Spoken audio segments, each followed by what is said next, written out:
حاضرین محفل السلام علیکم ورحمۃ اللہ تعالی وبرکاتہ۔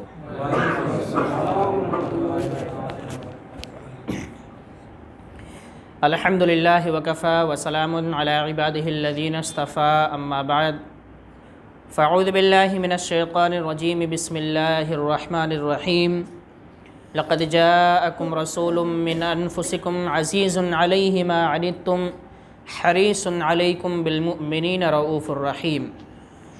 صدق اللہ المولانا العظیم وبلغنا رسولہ النبی الامین المختار الکریم، ونحن علی ذلک لمن الشاہدین والشاکرین والحمد للہ رب العالمین۔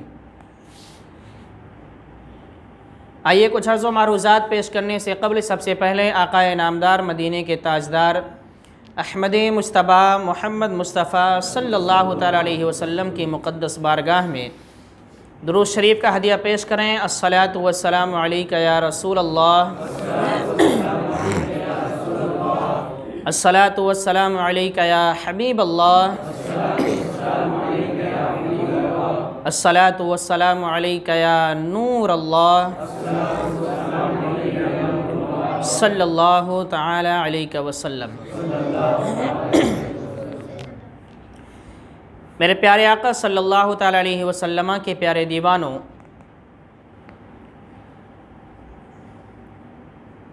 آج کی شب ہمارے اور آپ کے لیے، پوری انسانیت کے لیے، یہاں تک کہ پوری کائنات کے لیے سب سے اہم رات، سب سے زیادہ فضیلت و برکت والی رات، یہاں تک کہ باعث تخلیق کائنات والی رات یہی رات ہے۔ شب عید میلاد النبی یعنی 12 ربیع الاول شریف کی رات اور اس کا دن، اور خاص کر صبح صادق کا وقت ہمارے اور آپ کے لیے ایسا وقت بن کر آیا تھا جس نے پوری دنیا سے تاریکی اور اندھیروں کو مٹا کر پوری دنیا کو روشن بنایا تھا۔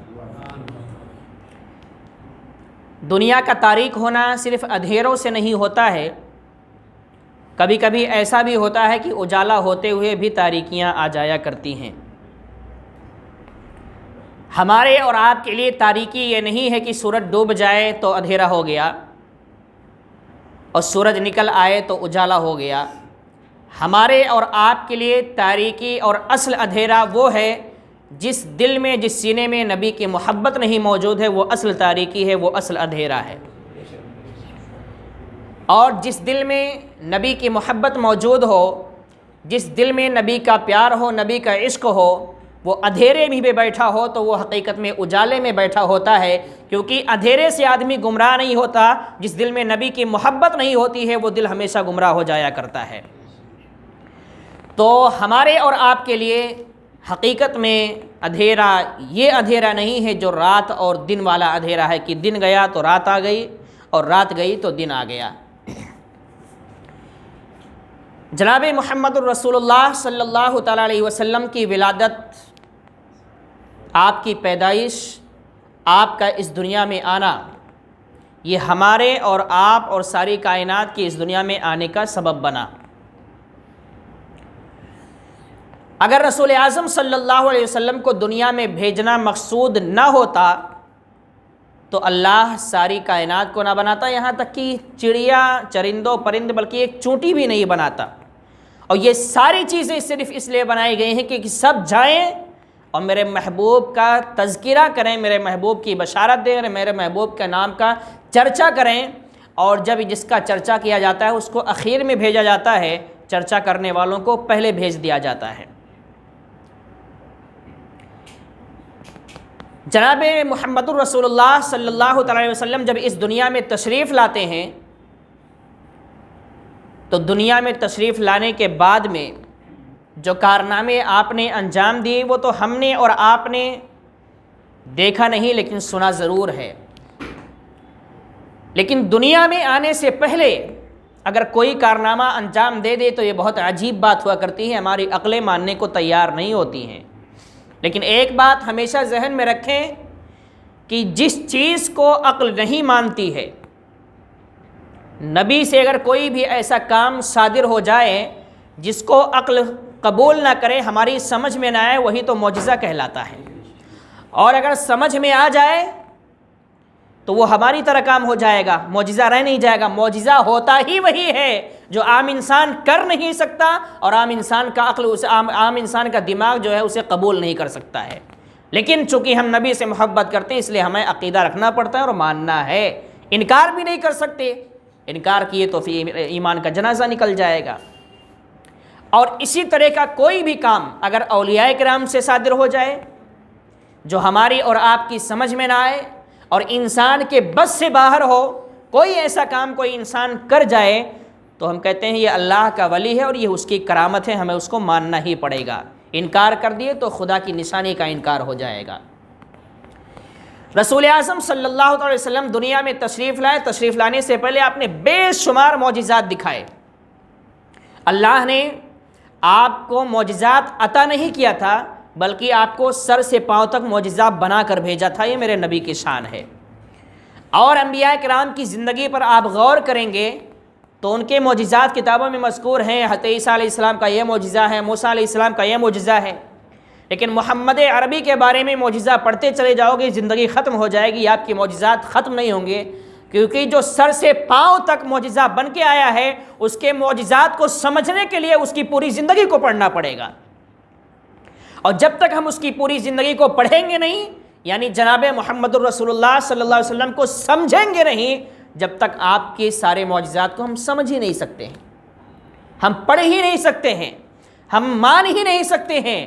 عقیدہ ہمارا ہے، ہم مانتے ہیں، ہم نے دیکھا نہیں ہے۔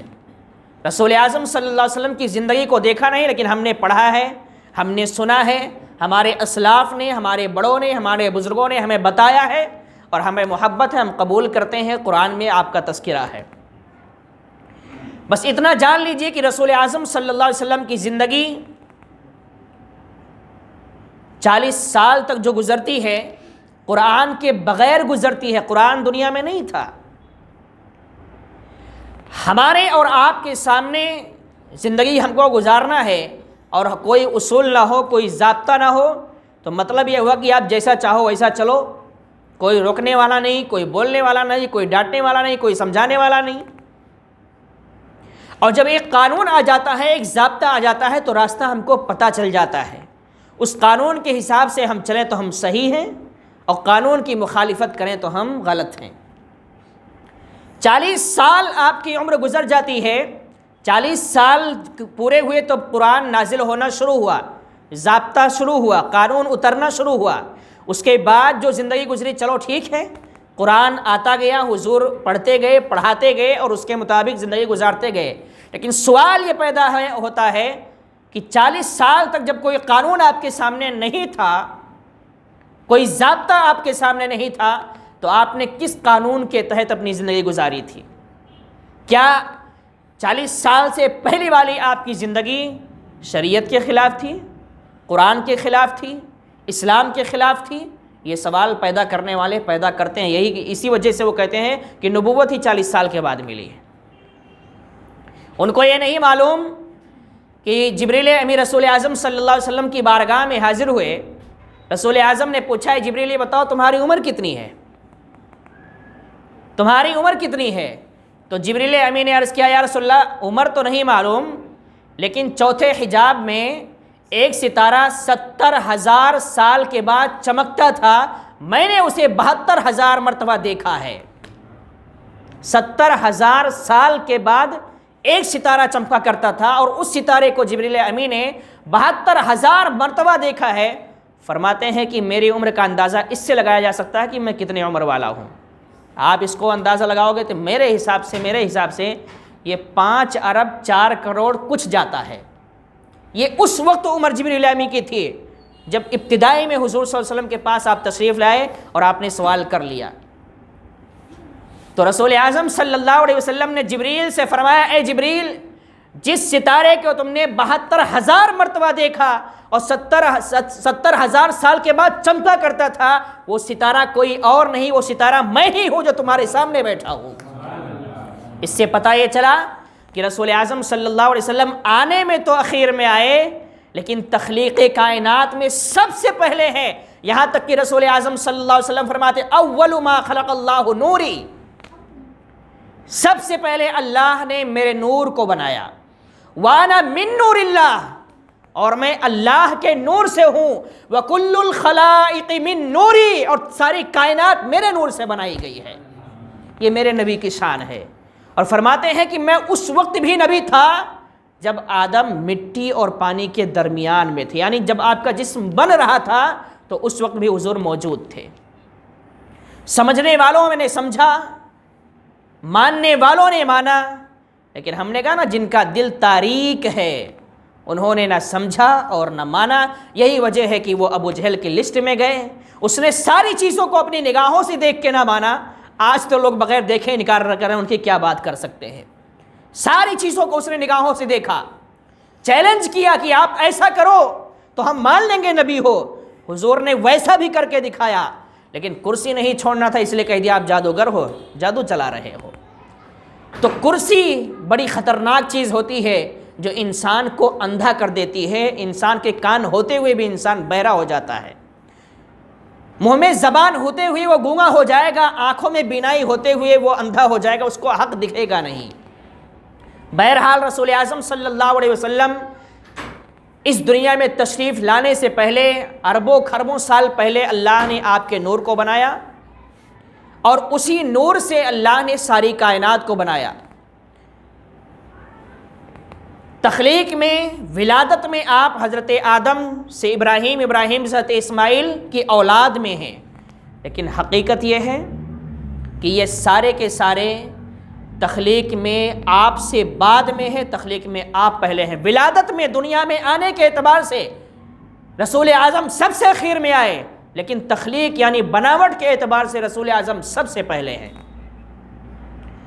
اور رسول اعظم صلی اللہ علیہ وسلم کو اللہ نے جب بنایا، اور بنانے کے بعد میں آپ جانتے ہیں نور آپ کا بنایا، اور اسی نور سے ساری کائنات کو بنایا، آدم کو بھی اسی نور سے بنایا۔ جب جناب آدم کو فرشتوں کے سامنے پیش کیا گیا اور ابلیس کے سامنے کہ بھائی آدم کو سجدہ کرنا ہے، یہ میرا پیغمبر ہے، میرا نبی ہے، سجدہ کرنا ہے، تو سوال یہ پیدا ہوا سجدہ کس کو کیا جائے؟ اللہ نے کہا تمہارے سامنے آدم موجود ہیں، ان کو سجدہ کرنا ہے۔ تو جنہوں نے نبی سے محبت دکھائی، یعنی فرشتے، نبی کی محبت میں اللہ کے فرامین پر عمل کرتے ہوئے آدم کا سجدہ کر لیا، وہ محبوب بارگاہ الہی بن گئے۔ اور جنہوں نے گھمنڈ اور تکبر دکھایا، نبی سے دشمنی دکھائی اور کہا ہم سجدہ نہیں کریں گے، وہ مردود بارگاہ الہی بن گئے ہمیشہ کے لیے۔ پتہ یہ چلا کہ نبی کی تعظیم، نبی کے لیے کھڑا ہونا، نبی سے محبت کرنا، یہ خدا کی بارگاہ میں محبوب ہونے کا ذریعہ ہے، اور نبی سے دشمنی کرنا، نبی کے نام پر نفرتیں کرنا، نبی کی شان میں گستاخی کرنا، یہ مردود بارگاہ الہی ہونے کا ذریعہ ہے۔ اس وقت شیطان نے، ابلیس نے نبی کی تعظیم کا انکار کیا تو اللہ نے مردود بارگاہ بنا دیا۔ اگر آج بھی کوئی نبی کی اس طرح کی محفلوں کا انکار کرتا ہے، آج بھی کوئی یہ کہتا ہے اس کی کیا ضرورت ہے، اس سے کوئی فائدہ نہیں ہے، تو آج بھی وہ اللہ کی بارگاہ میں مردود ہی شمار کیا جائے گا، کیونکہ وہ فرشتوں کے نقش قدم پہ نہیں چل رہا ہے، وہ ابلیس کے نقش قدم پہ چل رہا ہے۔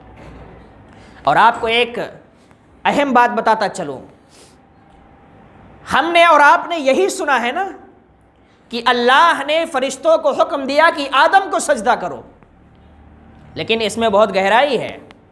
اس گہرائی کو ہمیں سمجھنا ہے کہ وہ سجدہ حقیقت میں آدم کو تھا یا کسی اور چیز کو تھا۔ تو ہمارے مفسرین نے، ہمارے محدثین نے اس کی وضاحت کی کہ جس وقت اللہ نے آدم علیہ السلام کو بنایا اور سجدے کا حکم ہوا، اس سے پہلے اللہ نے نور محمدی کو آدم کی پیشانی میں منتقل کر دیا تھا، اور جو فرشتوں اور ابلیس کو سجدہ کرنے کا حکم دیا گیا تھا وہ حقیقت میں آدم کو نہیں، اسی نور محمدی کو کہا گیا تھا کہ اس کو سجدہ کرنا ہے تمہیں۔ نبی کے نور کو سجدہ کرنے کے لیے کہا گیا تھا۔ دکھنے میں آدم تھے، یہ فرشتوں کو نہیں پتا تھا، یہ ابلیس کو نہیں پتا تھا، اللہ کو پتا تھا کہ آدم کے ذریعے ہمیں کس کا سجدہ کرانا ہے، کس کی تعظیم کرانی ہے۔ آدم کی بھی تعظیم ہو رہی ہے اور ساتھ ہی ساتھ نور محمدی کی بھی تعظیم ہو رہی ہے۔ اور پھر وہی نور جب منتقل ہوتا ہوا جناب ابراہیم علی نبینا علیہ الصلاۃ والسلام کے پشت میں آیا، تو آپ جانتے ہیں کہ ابراہیم کے مقابلے میں نمرود آیا تھا اور اس نے خدائی کا دعویٰ کیا۔ ابراہیم علیہ السلام نے اس کی مخالفت کی۔ آپ اللہ کے بندہ ہونے کا دعویٰ کر کے اللہ کی طرف بلا رہے ہیں اور وہ ظالم کرسی پہ بیٹھ کے اپنی خدائی کا دعویٰ کر رہا ہے۔ آپ نے اس کی مخالفت کی، اس کے ہاتھ میں ہاتھ نہیں دیا، تو اس نے فیصلہ کیا کہ اب ان کو آگ کے حوالے کر دیا جائے، جلا کر ختم کر دیا جائے۔ اسے یہ نہیں معلوم تھا کہ تیری آگ کی کیا بساط۔ اس وقت ابراہیم خود ایک پیغمبر ہیں، خود ایک نبی ہیں، اور نور محمدی جناب آدم کی پیشانی سے منتقل ہو کے ابراہیم کے پشت میں آ چکا تھا۔ نمرود کی ایک آگ نہیں، ہزاروں آگ بھی آ جاتی تو ابراہیم کے پشت میں نور محمدی آ چکا تھا، کوئی آگ اسے جلا ہی نہیں سکتی تھی۔ اور یہی وجہ ہوا کہ جب ابراہیم علی نبینا علیہ الصلاۃ والسلام کو اس نے آگ میں ڈالا، آگ بجھ گئی۔ جناب ابراہیم آگ میں جانے سے پہلے جیسے تھے، آگ میں ہونے کے بعد، آگ بجھنے کے بعد بھی اسی حالت پہ موجود ہیں۔ ہمارے محدثین نے فرمایا کہ یہاں بھی یہ پوائنٹ موجود ہے، یہ باریکی موجود ہے کہ اللہ نے جناب ابراہیم کے جسم کو بچا کر حقیقت میں نور محمدی کو بچایا تھا، کیونکہ میرے محبوب کا نور جناب ابراہیم کے پشت میں منتقل ہو چکا تھا۔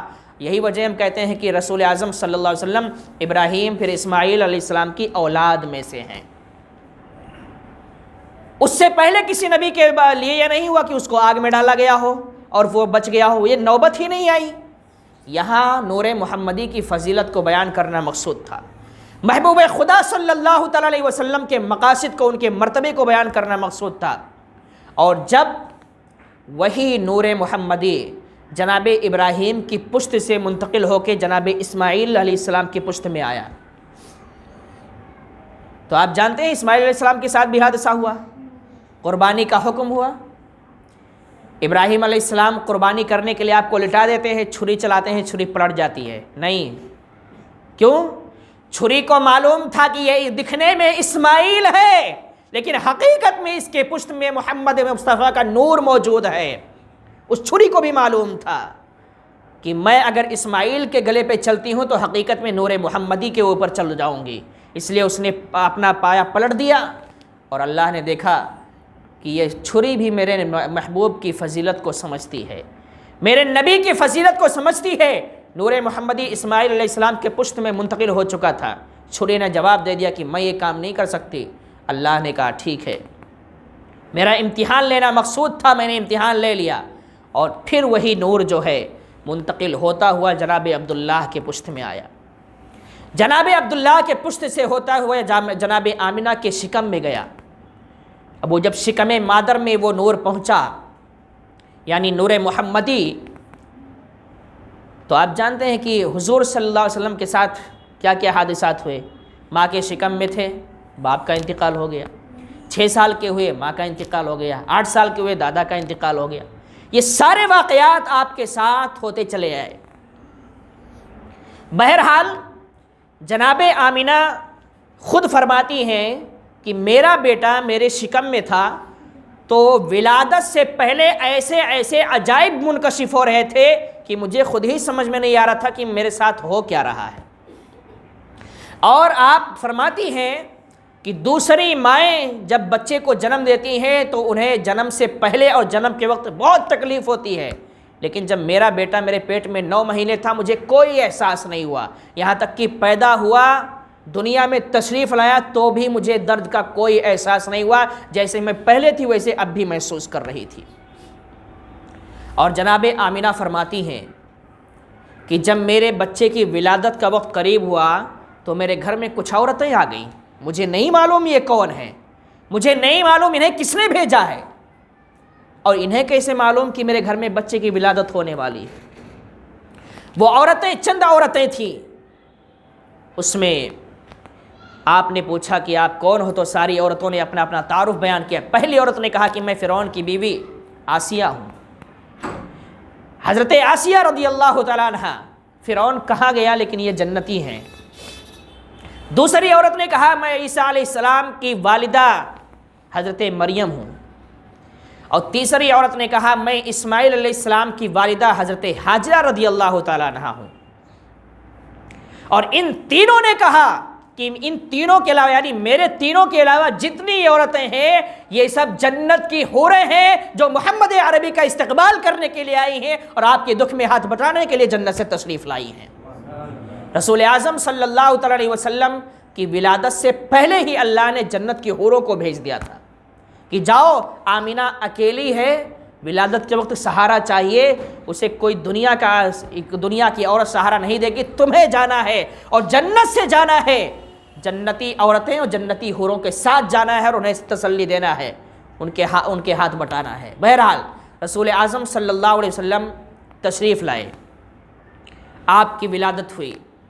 جناب آمینہ خود فرماتی ہیں، جو لوگ بار بار اعتراض کرتے ہیں نا یہ جھنڈے ہیں، یہ لائٹیں کیوں لگاتے ہیں، جناب آمینہ فرماتی ہیں ان کے وہاں پر جو عورتیں موجود تھیں اس میں سے ایک عورت فرماتی ہیں کہ جب محمد عربی صلی اللہ علیہ وسلم کی ولادت کا وقت قریب آیا، پیدا ہوئے، تو ہم نے یہ دیکھا کہ آسمان کے ستارے جناب آمینہ کی چھت کے اوپر آ گئے تھے۔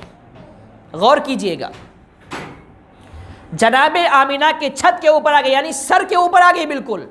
وہ فرماتی ہیں میں ڈر گئی، میں نے سوچا شاید یہ کہیں ہمارے سر کے اوپر گر نہ پڑیں، ٹوٹ کر ہمارے اوپر نہ گر پڑیں۔ آپ جانتے ہیں یہ ستارے کیوں آئے تھے؟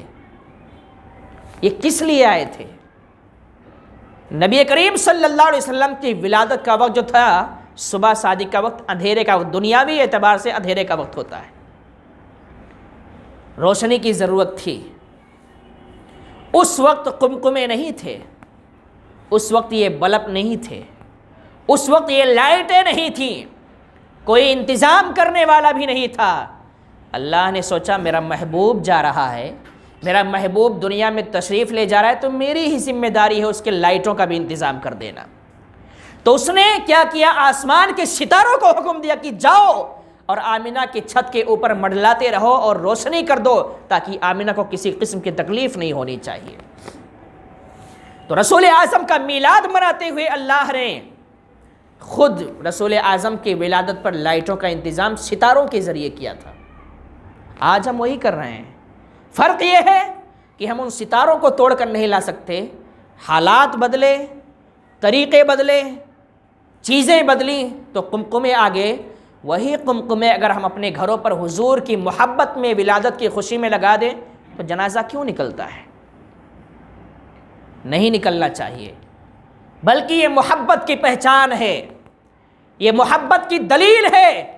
جس انسان کے دل میں نبی کی محبت ہے وہ کبھی ان چیزوں پر اعتراض نہیں کرے گا۔ میں آپ کو بتاؤں، 10 روپے کی جھنڈی آپ لگاتے ہیں اپنے گھر پہ، اور بیچارہ میسج کر رہا ہے 50,000 کا موبائل آئی فون لیا ہے، جھنڈی لگانا حرام ہے۔ 10 روپے کی جھنڈی پہ اسے فکر ہو رہی ہے، اس کا پیسہ غریب کو دے دیا جائے تو فائدہ ہو جائے۔ بے وقوف، تو 50,000 کا موبائل لے کے 10 روپے کے لیے تو فکر کر رہا ہے کہ یہ پیسہ غریب کو دے دیا جائے۔ 50,000 کا موبائل بیچ کے دینا غریب کو، کس نے منع کیا؟ 50,000 100 ہزار کے موبائل سے 10,000 کی جھنڈی کی فکر ہو رہی ہے کہ یہ پیسہ فضول جا رہا ہے، غریبوں میں تقسیم کر دیا جائے۔ کیا 2,000 4,000 10,000 کے موبائل سے کام نہیں چل سکتا ہے؟ بیچو نا موبائل، غریبوں میں بانٹو نا، کس نے منع کیا ہے؟ نہیں، پھر فلاں سیٹ صاحب ہیں، فلاں صاحب ہیں، ہائی فائی چاہیے، آئی فون چاہیے، یہ موبائل چاہیے، دکھنا چاہیے لوگوں میں، تب غریب یاد نہیں آئے گا۔ اور آپ کو میں بتاؤں، آپ کو تعجب ہوگا، جتنا اس وقت غریبوں کی مدد ہوتی ہے نا، سال بھر نہیں ہوتی ہے۔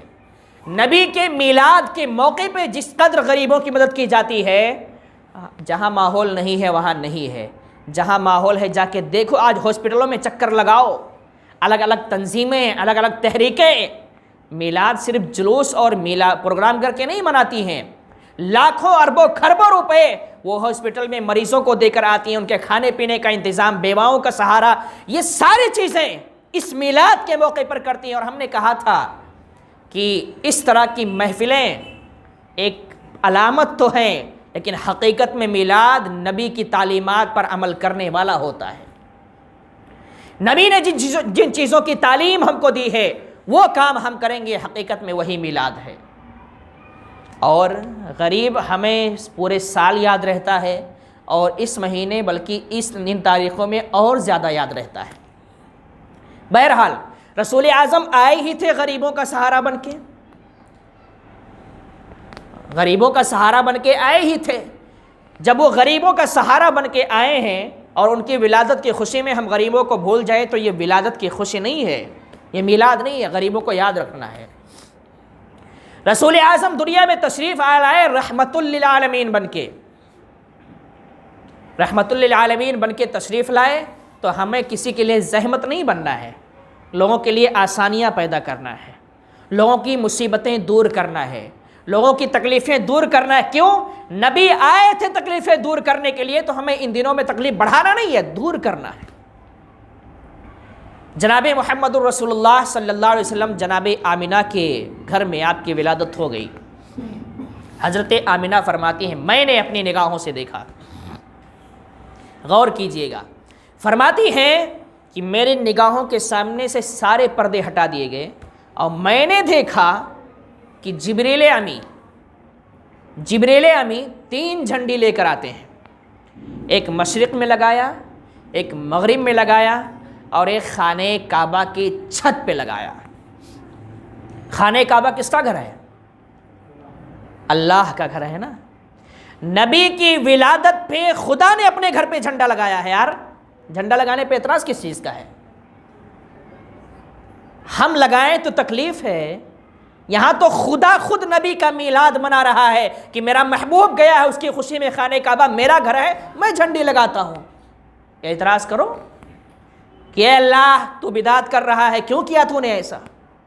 تو نے شرک کر دیا، نبی کی پیدائش پہ جھنڈی کیوں لگا دیا؟ کرو، پھر جاؤ گے تب ٹھوکے جاؤ گے دبا کے، پھر سمجھ میں آ جائے گا۔ بہرحال یہ ساری چیزیں جو اعتراض کی ہیں اس کی کوئی حقیقت تو نہیں ہے، لیکن شیطان اندر موجود رہتا ہے تو وہ مارتے رہتا ہے، بھائی کچھ نہ کچھ بولنا، کیوں خاموش ہے؟ بولنا، جب تک بولے گا نہیں، جب تک کھانا ہضم ہوگا نہیں، تو بولنا پڑتا ہے، مجبوراً بولنا پڑتا ہے۔ بہرحال جناب محمد الرسول اللہ صلی اللہ علیہ وسلم اس دنیا میں تشریف لائے، 7 دن تک جناب آمنہ کے پاس رہے، آپ کا دودھ پیا۔ 7 دن ہونے کے بعد میں کیا ہوتا تھا؟ مکہ کا یہ ماحول تھا کہ جو امیر گھرانے کے ہوتے تھے نا، وہ اپنے بچوں کو دودھ نہیں پلاتے تھے، وہ غریب عورتیں، گاؤں اور دیہات کی عورتیں وہاں آتی تھیں، وہ بچوں کو لے کر جاتی تھیں، دودھ پلاتی تھیں، اور اس دودھ پلانے کا پیسہ جو وہ اس وقت درہم دینار چلتے تھے، اس کا معاوضہ اس کے ماں باپ سے لیتی تھیں۔ تو گاؤں کی عورتوں نے سوچا چلو مکہ چلتے ہیں، اور جانے کے بعد میں وہاں سے بچوں کو لے آئیں گے، دودھ پلائیں گے، ان کی پرورش کریں گے، تو ان کے ماں باپ سے ہمیں درہم و دینار ملیں گے، ہمارے گھر کا خرچہ چلے گا۔ حلیمہ سعدیہ بھی اس میں سے تھیں، اللہ نے آپ کی مقدر میں کچھ اور لکھ دیا تھا۔ جب چلیں آپ، ساری عورتوں نے ایک ساتھ وہاں سے اپنا سفر شروع کیا، سب کے پاس اچھی سواری ہے، اچھے انتظام ہے۔ آپ نے یہ سنا ہوگا نا کہ جناب آمنہ کی سواری بہت کمزور تھی۔ جناب آمنہ کی سواری ہی کمزور نہیں تھی، جناب حلیمہ کی سواری کے ساتھ ساتھ حلیمہ سعدیہ خود بہت کمزور تھی، اور اس وقت ان کے ایک صاحبزادے بھی تھے جن کا نام عبداللہ تھا، وہ دودھ پی رہے تھے، شیرخوار بچے تھے۔ ساری عورتیں جب چلتی ہیں تو حلیمہ سعدیہ رضی اللہ تعالیٰ عنہ کے شوہر بھی ساتھ میں تھے، آپ کا بیٹا عبداللہ بھی ساتھ میں ہے، اور اونٹنی پر سوار ہیں، جا رہے ہیں۔ سارے لوگ بڑی تیزی سے چلے گئے، یہ اونٹنی بیچاری اتنی کمزور ہے کہ یہ چل ہی نہیں پا رہی ہے، کسی طرح پہنچی۔ جب یہ مکہ میں پہنچے تو سارے بچوں کو لوگ لے چکے تھے، اب کوئی بچہ بچا ہی نہیں تھا۔ جب گئیں دیکھا تو بولے خالی ہاتھ جائیں گے تو بے عزتی ہو جائے گی، کچھ تو کرنا پڑے گا۔ پتہ چلا ایک بچہ ہے جس کو کسی نے نہیں لیا، کیوں نہیں لیا معلوم کیا گیا تو پتہ چلا وہ یتیم ہے، ان کا باپ نہیں ہے، وہ خرچہ دے نہیں پائے گا، اس لیے کوئی عورت لے کے نہیں گئی۔ لیکن انہیں کیا معلوم تھا کہ یہ باپ نہیں ہے، لیکن جس کے پاس یہ بچہ جائے گا اس کی زندگی بن جائے گی۔ حلیمہ سعدیہ نے سوچا چلو کچھ بھی ہے خالی ہاتھ نہیں جانا ہے ورنہ بہت بے عزتی ہوگی، لے لیتے ہیں بچے کو۔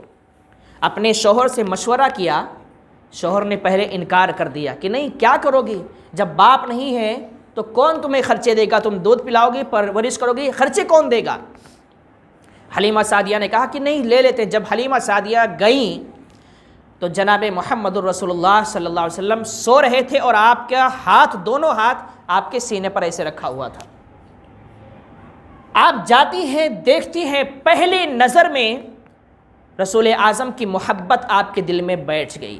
اتنا پیارا بچہ جو پورے مکہ کیا اس پوری دنیا میں کسی نے نہ دیکھا تھا اور نہ کبھی کوئی دیکھ سکتا ہے۔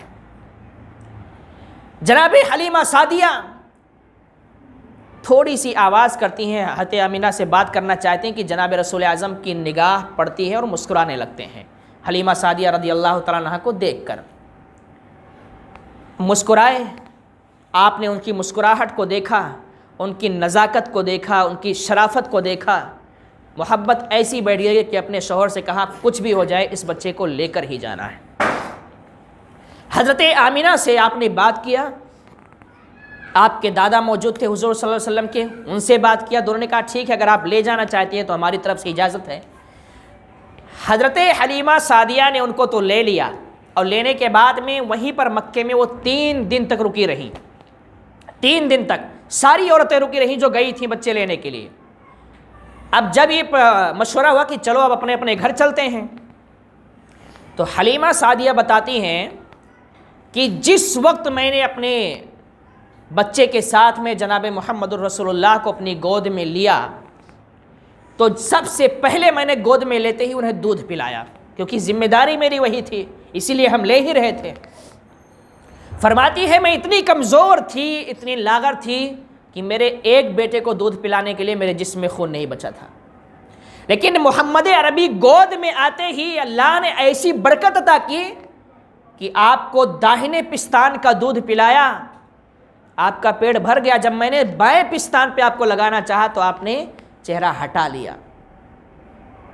حلیمہ سعدیہ فرماتی میں پریشان ہو گئی کہ آخر یہ بچہ داہنے پستان کا دودھ پی رہا ہے، بائیں پستان کا دودھ کیوں نہیں پی رہا ہے، کیا وجہ ہے؟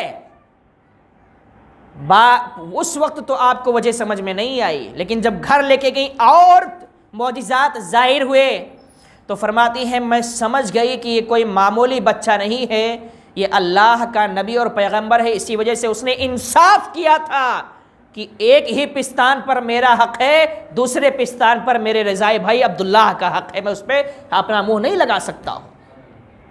حلیمہ سعدیہ فرماتی ہیں ایسا انصاف ہم نے بڑے بڑوں میں نہیں دیکھا تھا جو ہم نے محمد عربی کے 7-8 دن میں دیکھا ہے۔ اور فرماتی ہیں وہی نہیں، گھر پہ لے گئی، گھر پہ دودھ پلاتی تو بھی بس داہنے پستان کا دودھ پینے کے بعد کبھی بھی بائیں پستان پہ منہ نہیں لگایا۔ فرماتی ہیں جب میں انہیں لے کے چلی، ارادہ کیا کہ چلو اب اپنے گھر چلتے ہیں، ساری عورتیں اپنے سواری پر سوار ہو گئیں، میں بھی اپنے سواری پر سوار ہوئی، وہی سواری جو چل نہیں پا رہی تھی۔ فرماتی ہیں جب ہم سوار ہوئے تو سواری کی رفتار، سواری کی طاقت و قوت دیکھ کے وہ عورتیں جو میرا مذاق بنا رہی تھیں آنے کے ٹائم، وہ یہ کہہ رہی ہیں کہ حلیمہ تو نے سواری بدل دیا ہے، یہ سواری کہاں سے لائی ہے؟ تو جب جا رہی تھی تو ایسا لگ رہا تھا تیری سواری مر جائے گی، کچھ طاقت و قوت نہیں ہے، یہ سواری کہاں سے لائی ہے؟ سواری بدل دیا ہے؟ حلیمہ سعدیہ نے فرمایا کہ سواری تو نہیں بدلی ہے لیکن سوار ضرور بدل گیا ہے۔ یہ جو گود میں بچہ ہے میرے، یہی بدلا ہے، اور اس کے بدلتے ہی، اس کے آتے ہی میری زندگی بدلتی جا رہی ہے۔ میرا جسم بھی مضبوط ہو گیا، میرے پستان میں دودھ بھی آنا شروع ہو گیا، اور میری اونٹنی کے پستان میں اتنا دودھ آیا کہ حلیمہ سعدیہ فرماتی ہیں کہ میں نے، میرے شوہر نے بھر پیٹ دودھ پیا، دودھ ختم ہونے کا نام ہی نہیں لے رہا ہے۔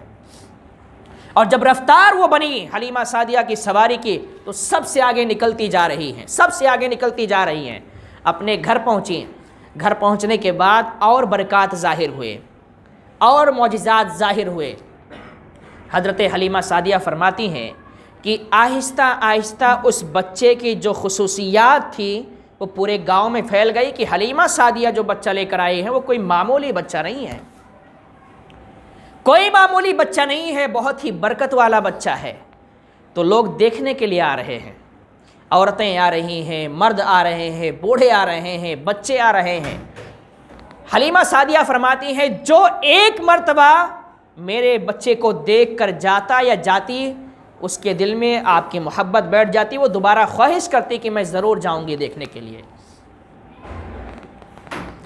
اب حلیمہ سعدیہ فرماتی ہیں کہ اتنا ان کا شہرہ ہوا، اتنا شہرہ ہوا کہ لوگوں کی محبت ایسی ہو گئی اور بیماریاں ہمارے گاؤں سے ختم ہونے لگ گئیں۔ محمد کے آتے ہی بڑی بڑی بیماریاں ختم ہو گئیں۔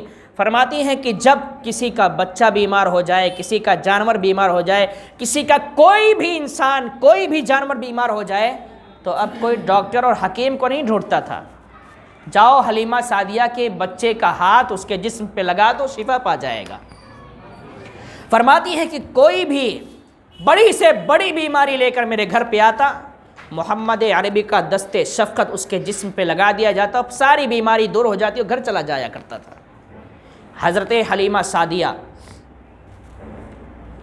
آپ کو لے کر گئی، دودھ پلایا، پرورش کیا، لیکن آپ نے سنا ہوگا کہ ایک واقعہ ایسا ہوا کہ جس سے حضرت حلیمہ سعدیہ ڈر گئی تھی۔ شق صدر کا نام آپ نے سنا ہوگا، یعنی حضور صلی اللہ علیہ وسلم کھیل رہے تھے اور کیا دیکھا کہ دو آتے ہیں سفید لباس میں۔ وہ کون ہیں وہ ان کو نہیں معلوم، جبریل امی تھے، آپ کے ساتھی تھے، آئے سفید لباس میں ہیں، حضور صلی اللہ علیہ وسلم کا سینہ چاک کیا، اس میں سے کچھ نکالا اور کچھ رکھا۔ یہ ماجرا حضرت حلیمہ سعدیہ کی ایک بڑی بیٹی جو حضرت عبداللہ سے پہلے کی تھیں، وہ ساتھ میں تھیں، انہوں نے دیکھ لیا اور روتے ہوئے امی کے پاس آئیں، امی بھائی کے ساتھ تو ایسا حادثہ ہو گیا۔ تو حضرت حلیمہ سعدیہ ڈر گئی کہ کہیں ایسا نہ ہو کہ کچھ حادثہ ہو جائے تو ان کے ماں باپ ہم پر بلیم ڈالیں۔ وہ بچے کو لے کر وہاں پہنچ گئیں، کس کو؟ محمد عربی کو لے کر کہ بھائی تمہارا بیٹا اللہ جانے یہ کیسا ہے، کیسے حادثات ان کے ساتھ ہو رہے ہیں کہ ہمیں خود ڈر لگ رہا ہے، ہم سنبھالنے کے قابل نہیں ہیں۔ جناب آمینہ کو پتہ تھا کہ بیٹا معمولی نہیں، انہوں نے تسلی دی کہ حلیمہ گھبرانے کی ضرورت نہیں ہے، میرے بچے کو کچھ بھی نہیں ہو سکتا ہے، کیونکہ جس وقت اللہ کے رسول صلی اللہ علیہ وسلم اپنی ماں کے شکم میں تھے صرف 2 مہینہ ہوا تھا، اور 2 مہینے کے بعد میں آپ کے والد کا جب انتقال ہوا تو فرشتوں نے خدا کی بارگاہ میں ایک عریضہ پیش کیا تھا۔ عریضہ یہ تھا کہ اے اللہ تیرا محبوب تو یتیم ہو گیا، اب ان کی مدد کون کرے گا؟ سمجھ رہے ہیں؟ فرشتوں نے یہ عریضہ پیش کیا خدا کی بارگاہ میں، تو اللہ نے فرمایا تھا انا لہو حافظ و ناصر، باپ تو انتقال کر گیا لیکن میں خود اپنے محبوب کا حافظ و ناصر اور مددگار بن کر آیا ہوں، میں خود ان کی حفاظت کروں گا، کسی کی مدد کی ضرورت نہیں ہے۔ حلیمہ کو یہ واقعہ بھی پتا تھا، فرماتی ہیں میرا بچہ ایسا ہے کہ کچھ بھی نقصان نہیں ہو سکتا، کچھ بھی تکلیف نہیں، کیونکہ اس کا مددگار خود اللہ ہے، اللہ میرے بچے کی حفاظت فرماتا ہے۔ بہرحال رسول اعظم صلی اللہ علیہ وسلم کی یہ زندگی حلیمہ سعدیہ رضی اللہ تعالیٰ عنہ کے ساتھ گزری، اور ایک مدت تک آپ نے دودھ پلایا، دودھ پلانے کے بعد آپ لے گئیں اور حضرت آمنہ کے حوالے کر دیا، جو خوشی سے اجرت ہوتی تھی وہ اجرت آپ کو مل جاتی ہے۔ جناب رسول اللہ صلی اللہ تعالیٰ علیہ وسلم اس دنیا میں تشریف لائے، آپ کی پیدائش اتنی انوکھی ہے، جب پیدائش انوکھی ہوگی تو پھر آپ کی جوانی اور آپ کی اور زندگی کتنی انوکھی ہوگی، یہ آپ نے بارہا سنا ہے، 40 سال کے بعد یہ ہوا، 40 سال کے بعد وہ ہوا، 40 سال سے پہلے وہ ہوا، لیکن ایک بات بیان کر کے اپنی گفتگو کو ختم کرتا ہوں۔ ہمارا اور آپ کا رشتہ رسول اعظم سے اتنا مضبوط ہے اور اتنا مضبوط ہونا چاہیے کہ دنیا میں کبھی بھی حضور کے علاوہ کسی اور کی محبت ہمارے دل میں نہیں بیٹھنی چاہیے۔ محبت کا مطلب یہ نہیں کہ ہونی نہیں، ماں باپ کو لات مار دو، یہ محبت نہیں، مطلب یہ ہے کہ حضور سے زیادہ کسی کی محبت نہیں ہونی چاہیے۔ محبت میں سب سے پہلے نمبر پر یہاں تک کہ ماں باپ سے بھی زیادہ کون ہے؟ رسول اعظم۔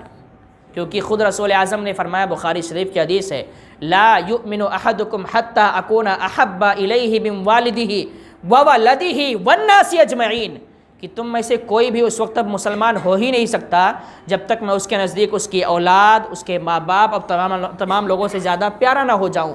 جب تک وہ سب سے زیادہ مجھ سے محبت نہیں کرے گا وہ مسلمان ہو ہی نہیں سکتا۔ تو محبت سب سے زیادہ ہونی چاہیے، اور اس محبت کا فائدہ ہمیں کیا ملے گا؟ جب بروز قیامت آپ جائیں گے، میدان محشر ہوگا، نفسی نفسی کا عالم ہوگا، تو حدیث شریف ہے، بڑی لمبی حدیث ہے، مختصر اس کو بیان کرتا ہوں کہ ہم اور آپ اور سارے لوگ پریشان ہوں گے۔ آج ہم جس کے لیے سب کچھ چھوڑ دیتے ہیں نا، وہ لوگ بھی پریشان ہوں گے، کہیں گے بھاگ نہ یار، یہاں اپنے آپ کو نہیں بچا پا رہے ہیں تو بھی مصیبت بن کے آ گیا ہے۔ ہم کہتے ہیں نا دوستوں کے لیے ہم کچھ بھی کر لیں گے، ان کے لیے ہم کچھ بھی کر لیں گے، یہ دوست تو آپ کو دیکھ کے میدان محشر میں کوسوں دور بھاگیں گے، کہیں ایسا نہ ہو پکڑ لے اور نیکی مانگنے لگے۔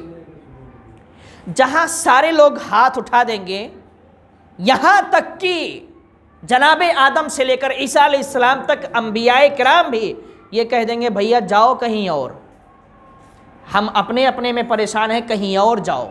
انسانوں کی بات تو بہت دور کی بات ہے، ہم اپنی بخشش کے لیے، اپنی شفاعت کے لیے، اپنے آپ کو بچانے کے لیے میدان محشر میں حضرت آدم کے پاس جائیں گے، آپ ہمارے ابا ہیں، ہم آپ کی اولاد ہیں، کچھ تو کرم فرمائیے۔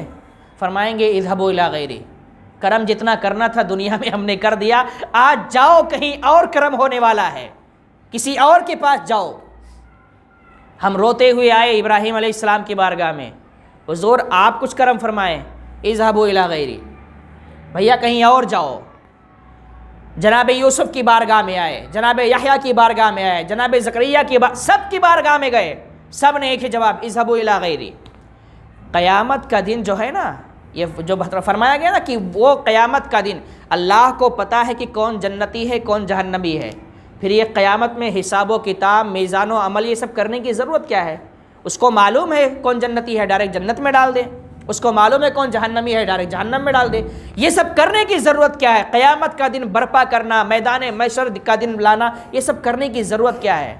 ہمارے مفسرین نے فرمایا کہ اس کا صرف ایک ہی مقصد ہے کہ جو لوگ دنیا میں حضور کو مان گئے وہ بھی، اور جو نہیں مانے ان کو بھی قیامت میں یہ دکھانا ہے کہ محبوب کا مقام یہ ہے، تم نے سمجھا نہیں تھا، اور کوئی مقصد نہیں ہے، صرف محمد عربی صلی اللہ علیہ وسلم کا مقام بتانا ہے، فقط اتنا سبب ہے انعقاد بزم محشر کا کہ ان کی شان محبوبی دکھائی جانے والی ہے۔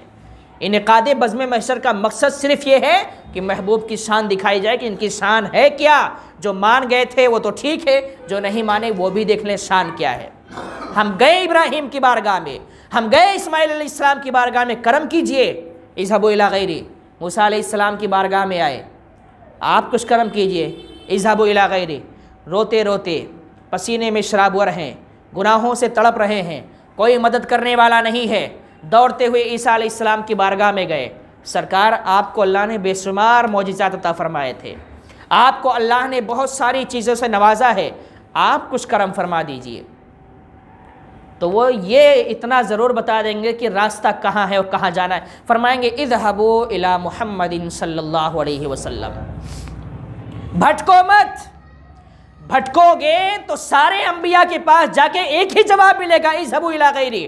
میں بتا رہا ہوں بھائی کہاں ملنے والی ہے، سیدھے چلے جاؤ، اذهبوا الی محمد، جاؤ محمد کے پاس، وہیں تمہیں راحتیں ملے گی، وہیں سکون ملے گا، وہیں شفاعت ملے گی، وہیں بخشش ملنے والی ہے، کہیں جانے کی ضرورت نہیں ہے۔ اب سارے لوگ ایک جٹ ہو کے حضور کو ڈھونڈ رہے ہیں، حضور کو ڈھونڈ رہے ہیں کہاں؟ پیارے آقا ہے کہاں؟ ہمیں پیارے آقا کی بارگاہ میں جانا ہے، ان سے سفارش کرنی ہے، ان سے اپنی شفاعت کرانی ہے۔ یہاں ہوگا یہ میدان محشر میں کہ ہم دوڑتے ہوئے حضور کی بارگاہ میں جا رہے ہیں، اتنے میں ہماری نظر پڑے گی کہ حضور خود دوڑتے ہوئے ہماری طرف آ رہے ہیں، اور ہم کہیں گے یا رسول اللہ ہماری شفاعت کیجئے۔ رسول اعظم فرمائیں گے انا لہا، انا لہا، آؤ میں ہی تو شفاعت کرانے کے لیے ہوں، آج کسی کا سکہ نہیں چلے گا، آج صرف محمد عربی کا سکہ چلے گا۔ تو اس وقت جہاں سارے انبیاء جواب دے جائیں گے، وہاں میرا نبی فرمائے گا انا لہا، شفاعت کے لیے آج میں ہوں۔ پھر اس کے بعد کیا ہوگا پتہ ہے؟ ہم کو سب کو کھڑا کر دیا جائے گا، رسول اعظم سجدے میں جائیں گے، ایک ہی صدا ہوگی رب حبلی امتی رب حبلی امتی۔ اللہ فرمائے گا ان لوگوں کو جنت میں داخل کر دیا جائے، ابھی پورے لوگ نہیں گئے، کچھ لوگ بچے ہیں۔ پھر رسول اعظم دیکھیں گے بچے ہیں، ہاں ٹھیک ہے، پھر سجدے میں گئے رب حبلی امتی رب حبلی امتی۔ جب تک پوری امت کو نہیں بخشوائیں گے، جب تک آپ سجدے میں جاتے رہیں گے اور آپ سوال کریں گے، اللہ فرمائے گا سل تعطا، اے محمد مانگو جو مانگنا ہے، آج تمہیں ہر چیز عطا کر دی جائے گی۔ تو حضور کچھ نہیں مانگیں گے، حضور ایک ہی چیز مانگیں گے، رب حبلی امتی رب حبلی امتی۔ ذرا سوچو اس بات کو، اللہ نے قرآن میں فرمایا وَلَسَوْفَ يُعْطِيكَ رَبُّكَ فَتَرْضَىٰ، کہ اے محبوب ان قریب میں تمہیں اتنا دوں گا کہ تم راضی ہو جاؤ گے۔ اور اس دینے سے مراد کیا ہے؟ قیامت میں یہی چیز کہ حضور کچھ نہیں چاہیں گے، صرف یہی چاہیں گے رب حبلی امتی۔ اللہ فرمائے گا جو تم چاہو گے، میں نے دنیا میں وعدہ کیا تھا قرآن میں کہ جو تم چاہو گے وہ عطا کروں گا، ان قریب عطا کروں گا۔ اور ان قریب والا دن یہی ہے کہ تم چاہتے کیا ہو، میری امت بخش دی جائے۔ تو جس نے ایک مرتبہ بھی اپنی پوری زندگی میں کلمہ پڑھا ہے اور رائی کے دانے کے برابر بھی ایمان ہے، اس کے لیے بھی حکم ہو جائے گا کہ اس کو بھی جنت میں داخل کر دیا جائے۔ یہ ساری فضیلتیں اور یہ سارے برکات صرف حضور کے پاس ہیں، کسی اور کے پاس نہیں ہے۔ اب جب ہم حضور سے ہی اپنا رشتہ خراب کر لیں گے تو پھر کس کے پاس جائیں گے؟ وہاں ابلیس تو آئے گا نہیں، جس نے حضرت آدم کو سجدہ نہیں کیا، وہ تو بچانے نہیں آئے، وہ تو پیچھے سے لگا رہے گا بھائی انکار کر۔ آپ کو معلوم ہے نا ابلیس کا کام کیا ہے؟ ہم یہاں بیٹھے ہیں تو دل میں یہ بھی خیال پیدا کر رہا ہوگا چلو یار جلدی ٹائم ہو رہا ہے، یہ ابلیس کا کام ہے۔ یہاں تک کہ انسان کی روح کا نکلنے کا وقت ہوتا ہے نا، تو اس وقت بھی ابلیس حملہ کرتا ہے، لالچیں دیتا ہے، انسان کو بہکانے کی کوشش کرتا ہے کہ خدا کا انکار کر دے سب کچھ مل جائے گا۔ اس کی ڈیوٹی ہی یہی ہے۔ اور اس نے جب اللہ نے اسے مردود بارگاہ کیا تھا تو اس نے یہ کہا تھا کہ اے خدا میں تیرے بندوں کو بہکاؤں گا۔ تو اللہ نے کہا تھا جو میرا بندہ ہوگا وہ کبھی تیرے بہکانے میں آئے گا ہی نہیں۔ پتہ یہ چلا کہ ہمیں بندہ ہونے کے لیے بھی ابھی سرٹیفکیٹ نہیں ملا ہے۔ اگر ہم نماز چھوڑ رہے ہیں تو شیطان کا حملہ ہو رہا ہے، اس کا مطلب یہ کہ اللہ نے فرمائے گا جو میرا سچا بندہ ہوگا تیرا حملہ چلے گا نہیں۔ اور اگر شیطان کا حملہ ہمارے اوپر چل رہا ہے تو ابھی ہم بندگی میں مکمل نہیں ہوئے ہیں، ہمیں بندگی میں مکمل ہونا ضروری ہے۔ اور ہم نماز چھوڑ کے بندگی میں مکمل نہیں ہو سکتے۔ کوئی کہے میں اللہ کا بندہ ہوں اور 5 وقت کی نماز نہیں پڑھتا، کیسا بندہ ہے بھائی؟ دنیا میں آیا تو بندہ ایسا نہیں۔ بندگی کا مطلب یہ ہوتا ہے، بندگی کا لغوی معنی ڈکشنری میں جو ہے اس کا مطلب ہی یہی ہے، عبادت کرنا، اللہ کی عبادت کرنا، اس کی ریاضت کرنا، اس کا مطلب ہی یہی ہے۔ اور ہم اپنے آپ کو بندہ بھی کہتے ہیں اور اللہ کے گھر سے دور بھی بھاگتے ہیں، اللہ کی بارگاہ سے دور بھی بھاگتے ہیں۔ تو بہرحال جناب محمد الرسول اللہ صلی اللہ علیہ وسلم کا اس دنیا میں تشریف لانا ہمارے لیے، آپ کے لیے باعث برکت ہے، باعث رحمت ہے۔ اللہ نے ہمیں اور آپ کو انعام کے طور پر، احسان کے طور پر، نعمت کے طور پر، فضل خدا کے طور پر جو چیز عطا فرمائی ہے وہ سب سے اچھی، بڑی اور سب سے بہترین چیز حضور اکرم کی ذات ہے۔ وہ پردہ فرما گئے، ہماری آنکھوں سے اوجھل ہیں، لیکن اب بھی آپ کی ذات ہمارے لیے باعث برکت ہے، باعث رحمت ہے، فضل خدا ہے۔ اگر 1 سیکنڈ کے لیے آپ کے فضل خدا ہونے کا انکار کر دیا جائے تو ساری دنیا ختم کر دی جائے گی، کیونکہ انہی کے صدقے میں دنیا بنی ہے۔ جب انہی کو نہیں مانو گے تو دنیا کو اللہ کس لیے سجائے گا؟ ہمارے اور آپ کے لیے نہیں بھیا، یہ محمد عربی کے لیے سجی ہے۔ اگر ان کو مردہ مان لیا جائے معاذ اللہ تو دنیا کو فوراً ختم کر دیا جائے گا۔ اور دنیا زندہ ہے تو اس بات کا ثبوت ہے کہ محمد عربی زندہ ہیں اور انہی کے سجاوٹ کے لیے دنیا اب بھی موجود ہے۔ عقیدہ ہمیں رکھنا چاہیے، سمجھنا چاہیے باتوں کو، بہکاوے میں نہیں آنا چاہیے۔ آج سوشل میڈیا پر سب سے زیادہ خرافات کیے جا رہے ہیں اور ہمارا نوجوان سن لیا، ارے کیا دلیل دے رہا ہے یار، ہمارا مولانا تو کبھی ایسا بیان ہی نہیں کیا ہے. ایسا لگتا ہے، ایسا پیار ہو گیا ہے کہ اب سب کو چھوڑ کے اسی کے پاس چلے جائیں گے. بھیا تو جو سب بولے گا وہ کریں گے. حدیث سنا، مطلب بھی نہیں سمجھتے ہیں، یہ بھی نہیں معلوم جس کتابوں کا حوالہ وہ دے رہا ہے وہ کتاب موجود میں ہے کہ نہیں یہ بھی نہیں پتہ ہے، دنیا میں وہ کتاب ہے کہ نہیں یہ بھی نہیں پتہ ہے. بہت اچھی بات کر رہا ہے. ابھی ایک انجینئر کر کے کمبخت ہے، کیا نام ہے اس کا، مرزا، اس نے تو یہ ٹھان لیا ہے کہ بخاری سے لے کر اب تک جتنی کتابیں آئی ہیں اس کی مخالفت کرنا ہے، اور جتنے امام، اولیاء، فقہا پیدا ہوئے، محدث پیدا ہوئے، سب کی مخالفت کرنا ہے، اور 2-4 کو جہنم میں لے جانے کے لیے لسٹ میں تیار کر لینا ہے. اس کا کام ہی وہی ہے. اب بہت سارے بہکے ہوئے ہیں، ارے حضرت مرزا کیا دلیل دیتا ہے؟ آپ نے کبھی یہ سنا ہے کہ مرزا نے کسی سے مناظرہ کیا ہے؟ نہیں کیا. اس کو چیلنج کئی ہوئے لیکن ہمت نہیں ہے. کیوں؟ کیونکہ وہ پبلک کو بیوقوف بنا رہا ہے. اس کو معلوم ہے کہ علماء کے سامنے بیٹھ نہیں پاؤں گا. وہ کہتا ہے میں کسی کو نہیں مانتا ہوں. تھوڑی سی بات ہو جائے اس پہ، کہتا ہے وہ کسی کو نہیں، کہتا ہے بس میں مسلمان ہوں، میں کسی امام کو نہیں مانتا، میں صرف قرآن کو مانتا ہوں. سوال یہ پیدا ہوتا ہے کہ تو کسی امام کو نہیں مانتا، قرآن کو صرف مانتا ہے، تو قرآن سیکھا کس سے؟ اماں کے پیٹ سے سیکھ کے تو نہیں آیا ہوگا، کسی استاذ نے سکھایا ہوگا نا، کسی مولانا سے ہی تو سیکھا ہوگا کہ پیدائشی تو عربی بولنے والا تھا، پیدائشی محدث اور سب کچھ بن کے عالم بن کے آیا تھا. نہیں. تو جب تو کسی کتاب کو نہیں مانتا، کسی عالم کو نہیں مانتا، کسی امام کو نہیں مانتا، تو جس سے سیکھا ہے اس کے بارے میں تیرا کیا عقیدہ ہے؟ تو نے تو سب سے پہلے بدعت کر دیا، شرک کر دیا. ڈائریکٹ اللہ سے سیکھ کے آنا چاہیے تھا. کسی انسان سے سیکھ کے، مطلب یہ میں اپنے استاذ کے بارے میں آج کہوں کہ ان کی کیا حیثیت ہے، میں تو خود جو کچھ ہوں اپنے سے ہوں، تو کہنے والا تو یہ کہتے بے وقوف ہے، کچھ آتا جاتا تھا نہیں، اور جس سے سیکھ کے آیا اسی کو نہیں مانتا ہے. اس کا ایک ہی کہنا ہے میں صرف مسلمان ہوں. بھائی مسلمان تو سب ہیں. جب تو نے رسول اعظم کا دور نہیں دیکھا، صحابہ کا دور نہیں دیکھا، آج پیدا ہوا ہے 1400 سال کے بعد کیڑا بن کے آج پیدا ہوا ہے، تو کس سے سیکھ کے آیا؟ نوجوانوں سمجھو باتوں کو کہ کس طریقے سے آپ کو گمراہ کرنے کی کوشش کی جا رہی ہے. بہت لولی پاپ بولتے نا، بچوں کو دے دو تو چوستے رہتے ہیں، وہ لولی پاپ والا زمانہ آ گیا کہ پکڑا دو چوستے رہیں گے. کیا لولی پاپ ہے؟ کیا مولانا بیان کر رہا ہے؟ کیا دلیل دے رہا ہے؟ ارے کوئی وہ جو دلیل دیا ہے اس حدیث کو ڈھونڈو کہیں ہے کہ نہیں ہے. وہ جو کتابوں کی دلیل دیتا ہے نا، وہ کتابیں ہی نہیں موجود ہوتی ہیں، دنیا میں ہے ہی نہیں.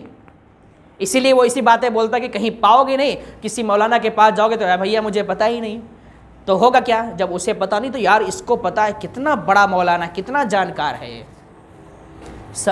اپنا ایمان خراب کرنا ہے تو ایسے لوگوں کا بیان سنو، اپنے آپ کو برباد کرنا ہے تو ایسے لوگوں کا بیان سنو. ورنہ نبی کی محبت چاہیے. وہ اس کا تو کوئی دھرم ہی نہیں ہے نالائق کا. وہ کبھی کہتا ہے اعلیٰ حضرت صحیح ہیں، کبھی کہتا ہے اسماعیل دہلوی صحیح ہیں، کبھی کہتا ہے دونوں غلط ہیں، کبھی کہتا ہے میں کسی سے بخاری کو نہیں مانتا، میں کسی مسلم کو نہیں مانتا، میں کسی امام کو نہیں. آپ 1 گھنٹے کے بیان میں اس کے 5-6 باتیں اپوزٹ کی، اسی کی باتیں سنو گے. کبھی کہے گا میں ان کی بات مانتا ہوں، 10 منٹ کے بعد کہے گا میں ان کو بھی نہیں مانتا ہوں. اس کا بیان سنو آپ غور سے. میں سنا ہوں، اس لیے سنا ہوں کیونکہ ہمارے بہت سارے نوجوان اس کا بیان سن کے بھٹک گئے ہیں، اور اچھے طریقے سے بھٹک گئے ہیں. ان کو سمجھاؤ بٹھا کے تو وہ اتنے بڑے مفتی ہیں کہ ہم کو سمجھانے لگتے ہیں، سمجھنے کو تیار نہیں ہیں. اس لیے اس طرح کے بیانات سے دور رہیں. کیا آپ کے پاس علماء کی کمی ہے کہ ہم ایسے علماء کا بیان سنیں جن کا کوئی دھرم ہی نہیں ہے؟ وہ اپنے آپ کو عالم کہتا ہے، وہ عالم نہیں ہے، وہ اس وقت کا شیطان ہے. بلکہ یہ کہہ لیجئے یہ غلام احمد قادیانی جو تھا نا، نبوت کا دعویٰ کر دیا تھا، یہ اس کا چیلا ہے. کسی دن وہ بھی آئے گا کہتا میں خود نبی ہوں، کہہ دے گا. وہ کوئی بھروسہ نہیں ہے. جب اس نے بخاری کا انکار، بخاری کو میں کسی امام کو نہیں مانتا، امام اعظم کو نہیں مانتا، امام شافعی کو نہیں مانتا. پوری دنیا میں 4 ہی مذہب ہیں، اور چاہے میں کھل کے بولتا ہوں، چاہے اہل سنت کے لوگ ہوں، دیوبندی ہوں، چاہے بریلوی ہوں، چاہے وہابی ہوں، یہ ہر جتنے بھی ہیں عقائد میں اختلاف بھلے سے ہے، مسائل میں یہ کسی نہ کسی امام کو مانتے ہیں. ایک اہل حدیث ایک قوم ہے جو نہیں مانتی ہے، وہ بھی کہتی ہے ڈائریکٹ ہم حدیث والے ہیں، لیکن اس کے علاوہ جتنے بھی فرقے ہیں نا وہ چاروں اماموں میں سے کسی نہ کسی امام کو مانتے ہیں۔ اب تو کون سے مفتی سے پڑھا، کون سے عالم سے پڑھا کہ بولتا ہے میں کسی کو مانتا ہی نہیں ہوں؟ اس کے بیانات سننے کی پہلی بات تو ضرورت نہیں ہے، اور اگر آپ سنو گے تو ایسے کنفیوز ہو گئے نا کہ آپ کو سمجھ میں نہیں آئے گا۔ کیونکہ ہم ابھی ایک نوجوان کی بات بتاتا ہوں آپ کو سمجھانے کے لیے۔ نتیانند نگر کا ایک نوجوان اچھا خاصا بیچارہ سیدھا سادہ شریف لڑکا تھا، اس کا بیان سن کے وہ اپنے ماں باپ کو تنگ کر کے رکھا ہے، یہ کیا بیان کرتا ہے، یہ مولانا ایسے ہیں، وہ مولانا ویسے ہیں، اب آج جو کچھ بیان کرتا ہے یہی صحیح بیان کرتا ہے، ڈائریکٹ حدیث کی کتاب لے کے بیٹھتا ہے، حوالے دیتا ہے، قرآن کی باتیں کرتا ہے۔ میرے پاس کچھ لوگ آئے، حضرت سمجھاؤ۔ میں نے کہا بھیا دیکھو، سمجھانے کی جہاں تک بات ہے اس کو لے کر آؤں، تو آنے کو بھی نہیں تیار ہے وہ، ایک سنوں گا نہیں میں کسی کی ہوں، وہ کیسا بیان کرتا ہے اس کے علاوہ کوئی ہے ہی نہیں، وہ ایسی دلیل کوئی دے ہی نہیں پاتا ہے۔ اب جو بھی اس کو سمجھانے کے لیے جاتا ہے وہ اسی کی دلیل، وہ یہ کتاب لاتا ہے، وہ کتاب لاتا ہے، کسی کی سننے کو تیار نہیں۔ تو جب انسان گمراہ ہوتا ہے نا تو اس طرح گمراہ ہوتا ہے کہ پھر اس کو کوئی سمجھ میں آتا ہی نہیں ہے۔ اس لیے جس کا جو کام ہے اتنا ہی کرنا چاہیے۔ میں آپ کو بتاؤں عوام کی ذمہ داری کیا ہے۔ اگر آپ عالم نہیں ہو تو آپ کی ذمہ داری کیا ہے؟ آپ کی ذمہ داری ہے نماز کے فرائض، وضو کے فرائض، نماز کے شرائط، نماز کے واجبات، نماز کی سنتیں، زندگی گزارنے کا اسلامی طریقہ سیکھ لو۔ اس سے زیادہ آپ کو سیکھنا فرض نہیں ہے، آپ کے اوپر ذمہ داری ہے ہی نہیں سیکھنے کی۔ ہاں سیکھو گے تو وہ آپ کے لیے اچھا ہی ہے، لیکن فرض جو آپ کے لیے ضروری ہے وہ اتنی چیزیں ہیں۔ رمضان آ گیا تو روزے کے مسائل ہیں، دولت مند ہو گئے تو حج کے مسائل ہیں، دولت مند ہو گئے تو زکوٰۃ کے مسائل، یہ سیکھنا ضروری ہے۔ اب یہ سب ہم نہیں کرتے، زکوٰۃ کے مسئلے رمضان میں کچھ بھی نہیں پتہ ہوتی لوگوں کو۔ حج کرنے جائیں گے تو آگے حاجی صاحب چل رہے ہیں تو پیچھے اس کو دیکھ کے چل رہے ہیں، بھائی جو یہ کرے گا وہی کرنا ہے، اپنے کو پتہ ہی نہیں ہے۔ یہ آپ کو میں بتاؤں مذاق نہیں ہے، کتنے حاجی ایسے ہیں کہ حج سے واپس آ جاتے ہیں ان کا حج نہیں ہوتا ہے۔ آپ باریکیوں پہ غور کیجئے، حج کوئی معمولی اور چیز نہیں، حلوہ نہیں ہے کہ بنا بنایا ہے کھا لو۔ اس کے ارکان میں تھوڑی بھی کمی کہیں ہو گئی نا تو حج مکمل نہیں ہوتا ہے۔ اور آج اسی لیے حج پہ جانے سے پہلے ٹریننگ دی جاتی ہے لوگوں کو کہ حج سکھایا جاتا ہے تاکہ کچھ حد تک معلوم رہے تو وہاں جا کے راستہ سیدھے سے پکڑ لے، ورنہ جاتے ہیں تو اگلے کو دیکھتے ہیں، اگلا کہاں کہاں جا رہا ہے اس کے پیچھے پیچھے چلو تو حج ہو جائے گا۔ تو یہ ہمارا حل ہے۔ رمضان آ گیا، زکوٰۃ دینا ہے، اللہ نے دولت سے نوازا تو ہے، زکوٰۃ کے مسائل نہیں پتہ ہے۔ بھائی اب آئیں گے حضرت وہ بیوی کے پاس اتنا زیور ہے، بیٹی کو دے سکتے ہیں کہ نہیں دے سکتے؟ بچاؤ، بچنا ہے نا، مطلب زکوٰۃ نکالنا بھی ہے اور بچنا بھی ہے، یعنی اماں کا زیور اٹھا کے بٹیا کو دے دینا ہے تاکہ وہ گھر میں ہی رہ جائے، کہیں جانے نہ پائے۔ حضرت میرا بیٹا ایسا ہے، میرے پاس اتنا ہے، دے سکتا ہوں کہ نہیں دے سکتا ہوں؟ رشتہ داروں کو دے سکتے ہیں، لیکن رشتہ داروں میں انہی کا سوال کیوں آتا ہے جن پہ زکوٰۃ دے نہیں سکتے؟ بٹیا کو دے سکتے ہیں، ان کو دے سکتے، بہت سارے مسائل ہیں معلوم نہیں ہوتے۔ اس لیے آپ دیکھیں رمضان میں مسجدوں میں اس پر بہت توجہ دی جاتی ہے، جتنے امام ہوتے ہیں بیچارے وہ کوشش کرتے ہیں پورے رمضان میں کہ ان سب مسائل کو بیان کیا جائے۔ ہماری ذمہ داری یہ ہے کہ ہم اپنے علماء سے قریب ہوں، باہر کا بند کر دو، ہم اپنے علماء سے قریب ہوں، اپنے علماء سے قریب ہونے کے بعد علم دین سیکھیں۔ صرف جمعہ کے بیان سے یا 1 گھنٹے 2 گھنٹے کے بیان سے پورا علم ہمارے پاس نہیں آ سکتا ہے، اور کوئی نہ دے سکتا ہے۔ آج وہ دور چلا گیا کہ سینے سے سینہ لگاؤ تو علم ایک سینے سے دوسرے سینے میں چلا جاتا تھا، وہ دور تھا۔ اللہ والے ایسے تھے کہ سینے سے لگا لیا کرتے تھے تو سینے سے علم منتقل ہو جایا کرتا تھا، بغیر پڑھے انسان عالم بن جایا کرتا تھا۔ کتنی مثالیں ایسی ہیں، لیکن آج ایسا ہے کہ سینے سے سینہ لگا لو تو اپنا سینہ دب جائے گا، جو ہے وہ بھی کمزور پڑ جائے گا۔ تو بہرحال آج سیکھنے کی ضرورت ہے ہمیں۔ سوشل میڈیا جو ہمارے لیے ہے وہ بے وقوف بنانے کے لیے نہیں ہے، علم حاصل کرنے کے لیے۔ کہتے ہیں نا موبائل کا صحیح استعمال اگر آپ کرو گے تو بہت کچھ سیکھ سکتے ہو، بہت کچھ کما سکتے ہو، اور غلط استعمال کرو گے تو زندگی بھی برباد ہوگی اور آخرت بھی برباد ہوگی۔ جیسے آج کے لوگ رات بھر سیریل اور فلمیں چلتی رہتی ہیں، نشہ کر کے کیا ہوتا ہے رات بھر، ماں باپ گھر میں سو رہے ہیں اور بیٹا سڑک پہ بائک پہ بیٹھ کے شراب پیا ہوا ہے کہ گاجا کہ کیا نشے کی گولی کھایا ہے اور موبائل میں لگا ہے، جب فجر کا وقت ہو رہا ہے تو جناب سونے کے لیے جا رہے ہیں۔ یہ حالات ہیں ہمارے معاشرے میں کہ نہیں ہیں؟ اب اگر کوئی ایسا کرے گا تو وہ برباد ہی ہو رہا ہے، دنیا بھی جا رہی ہے اور آخرت بھی جا رہی ہے اس کی۔ تو ہمیں اپنے بچوں پر دھیان دینا ہے، رسول اعظم صلی اللہ علیہ وسلم کی تعلیمات عام کرنا ہے۔ اور یہ تعلیمات عام کیسے ہوں گے؟ اپنے علماء سے قریب کرو، مدرسوں سے بچوں کو قریب کرو، مکتب سے بچوں کو قریب کرو۔ ابتدائی تعلیم جو اہم ہے ہمارے لیے، بچہ جوان ہو جاتا ہے تب ہماری فکر ہوتی ہے کہ قرآن سکھانا ہے، جب سیکھنے کی عمر ہے تو ہماری فکر نہیں ہوتی ہے۔ بچپن سے ان کو سیدھا راستہ دکھاؤ، اسکول پڑھاؤ، کالج پڑھاؤ، سب کچھ کراؤ، لیکن مدرسے کی فکر ہونی چاہیے، کیونکہ اسکول اور کالج سے آپ کی دنیا بنے گی، آپ کی دنیا بنے گی، مدرسے سے آپ کی آخرت بنے گی، مدرسے سے آخرت بننے والی ہے۔ بچہ انجینئر بن جائے گا، 1 لاکھ 2 لاکھ 1.5 لاکھ کما کے دے گا، ہم سکون سے رہ سکتے ہیں، لیکن اگر نماز نہیں پڑھے گا تو مرنے کے بعد وہ ہمارے لیے جہنم کا راستہ بن جائے گا۔ اس لیے مدرسے اور ساتھ میں یہ کام ہونا چاہیے کہ دونوں کرے بچہ، ایک طرف نماز بھی پڑھ رہا ہو اور ایک طرف یہ کام بھی کر رہا ہو، تاکہ وہ ہم دنیا سے جائیں تو وہ اپنی زندگی بھی صحیح سے گزار سکے اور ہمارے لیے باعث رحمت بنے، باعث زحمت نہ بنے، مصیبت نہ بنے۔ یہ ہماری فکر ہونی چاہیے اپنے بچوں کے لیے۔ رسول اعظم صلی اللہ علیہ وسلم کی ولادت کے موقع پہ یہ عزم کیجئے، یہ عہد کیجئے کہ ہم اپنے بچوں کو علم دین ضرور سکھائیں گے۔ اب تک نہیں مدرسوں میں ڈالا ہے تو اب ڈالیں گے۔ مدرسے سے مراد یہ نہیں کہ لے جاؤ آپ ایڈمیشن کرا دو، ہاسٹل میں چھوڑ دو، اپنے محلے میں جو بھی مکاتب چل رہے ہیں، جو بھی مدرسے چل رہے ہیں وہاں ڈالو۔ قرآن ہو، ضروری تعلیم جیسے ہم نے بتایا، وضو کا طریقہ، نماز کا ضروری چیزیں آپ سکھا دو، تاکہ آپ کے اوپر جو ذمہ داری ہے وہ ختم ہو جائے اور آپ کا بچہ اس لائق ہو جائے کہ نماز پڑھے تو صحیح پڑھے، ورنہ پتہ چلے کہ امام صاحب کے پیچھے کھڑے ہو کے آگے سورہ فاتحہ تک نہیں یاد تھی۔ تو یہ والی نماز نہیں ہونی چاہیے، ہمیں اتنا علم ہونا چاہیے کہ ہم نماز پڑھ سکیں۔ اللہ رب العزت کی بارگاہ میں دعا ہے کہ پروردگار عالم ہم سب کو پیارے حبیب صلی اللہ علیہ وسلم سے سچی پکی محبت کی توفیق عطا فرمائے، اور پیارے حبیب صلی اللہ علیہ وسلم کے بتائے ہوئے راستے پر چلنے کی توفیق عطا فرمائے، آپ کی تعلیمات پر عمل کرنے اور تعلیمات کو عام کرنے کی ہم کو توفیق عطا فرمائے، اور اس کے لیے ہم سب کو بہترین کوشش کرنے کی توفیق عطا فرمائے۔ وما علینا الا البلاغ۔ السلام علیکم ورحمۃ اللہ وبرکاتہ۔